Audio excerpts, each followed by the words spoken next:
15 minutes after the hour. Welcome back, folks, to Lou Ram Live on KVOL 1330, the voice of Lafayette. It's my pleasure to bring on the program today retired Lieutenant General Russel Honore, who is en route to Grand Isle and going to be meeting with some folks down there about the response to the BP Horizon oil spill. And tell me a little bit about what you have going on today. I'm going there to work with CNN on to provide some comment on the news concerning the BP oil spill.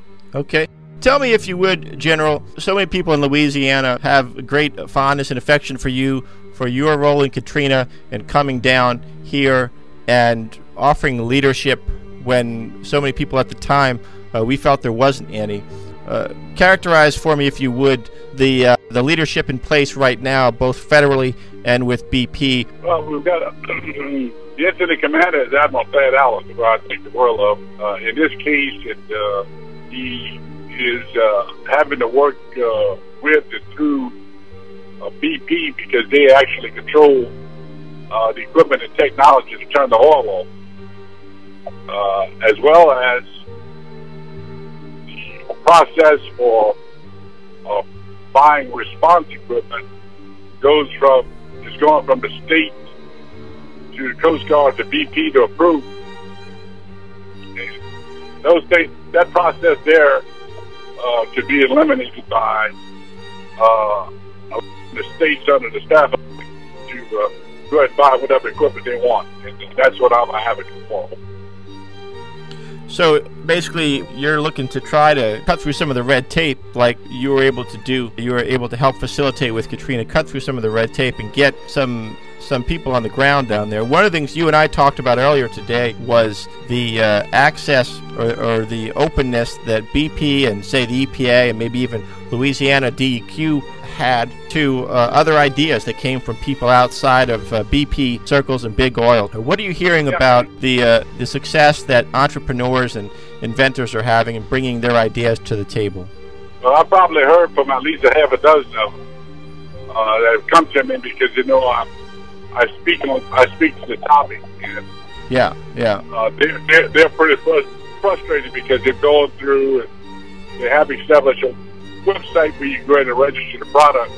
The problem is they keep writing me because not any of them have heard anything back from BP or from the government that they're interested in their product.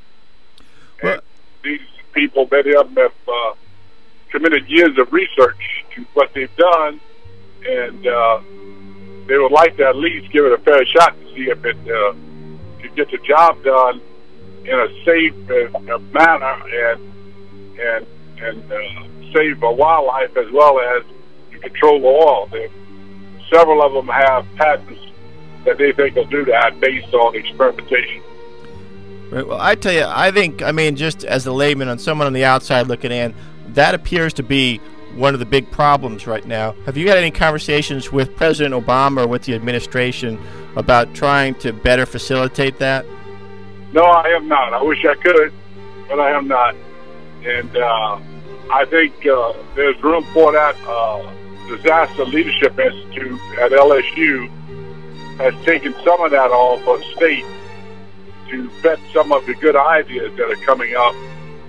But I think at this point in time, they're being overwhelmed by the amount of requests that they get. Yeah, well, I know that BP has set up, supposedly, they have a center down in Houston that's taking those ideas and hearing from people. And I've also spoken with some parish presidents down there, and I know that people are definitely eager for it. But again, there is a lot of people trying to get their product in front. And we had someone on the program on Friday from Atlanta who has a pretty, I think, impressive product, and they're struggling with that as well. And I just think that when we find out that the dispersant that's being used more than any other dispersant, that's the Cortex, Corexit. When we find out that dispersant, that there's a board member on BP who has a significant interest in that product, that kind of discourages people. They kind of wonder if BP is really interested in solving the problem, or if they're interested in making money off of solving the problem. Well, that's the goodness of the press, to be finding those facts out and let the American public know about it. So, yeah, I mean, that's true, and I think that there are some outlets that are, this story probably has really moved some people and has compelled some outlets that generally, I think, tend to be overly political and talking heads, and some groups have really started to do some really good research on this, and I hope that, that continues. So, tell me your thoughts on whether the Obama administration should take the lead, at least administratively. Now, I know that Allen with the Coast Guard has discouraged that, and there are others in the Obama administration that say if the Top Kill effort, which began today, does not work, that the federal government should take charge of that. And based on the 1990 Oil Pollution Act, the president certainly has the executive power to do that. What are your thoughts on that, General?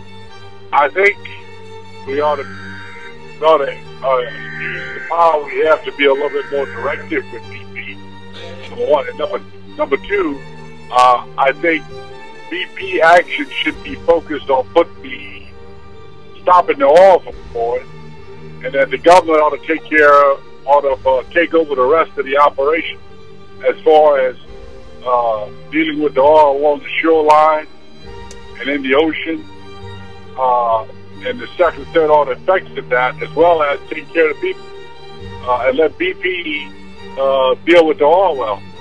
At the same time, I think Congress should immediately pass legislation this week that changes the Exxon Valdez oil resolution to make it spilling oil in the Gulf as a punitive event.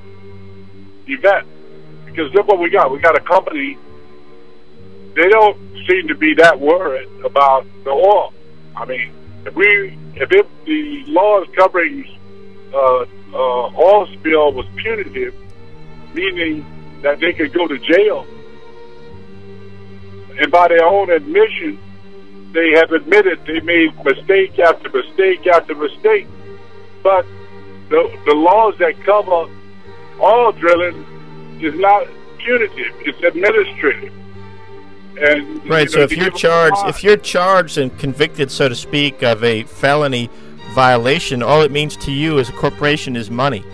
And it's so interesting that in the same year that the U.S. Supreme Court decided that corporations have the same free speech rights as an individual, I think that would make sense. If you want the same rights as an individual, then you risk the same consequences when you screw up as a corporation. Absolutely. Look, we put a football player a few years ago in jail for killing dogs, right? Yeah, Michael Vick, sure. Right, okay. We've got manatees, we've got dolphins, we got millions and millions of birds and the brown pelican and so many more. You name it, seafood, all of them being killed.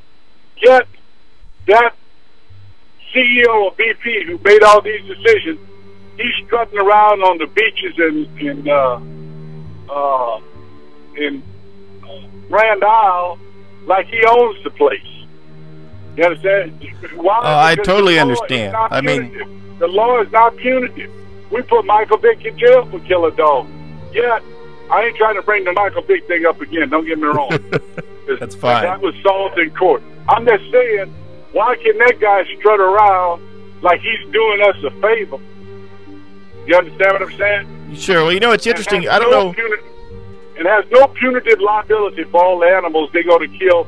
And by their own admission, they put equipment that they had no idea what it was going to work or not. They put equipment in place that they didn't know it could work. They made decisions. They admit now that they knew put people at risk and put that rig at risk. Right. And it was just a pattern over the life of that rig. Right. So we need to have a punitive law passed immediately, because the law we got now does not measure up to the crime that's being committed by the BP oil spill.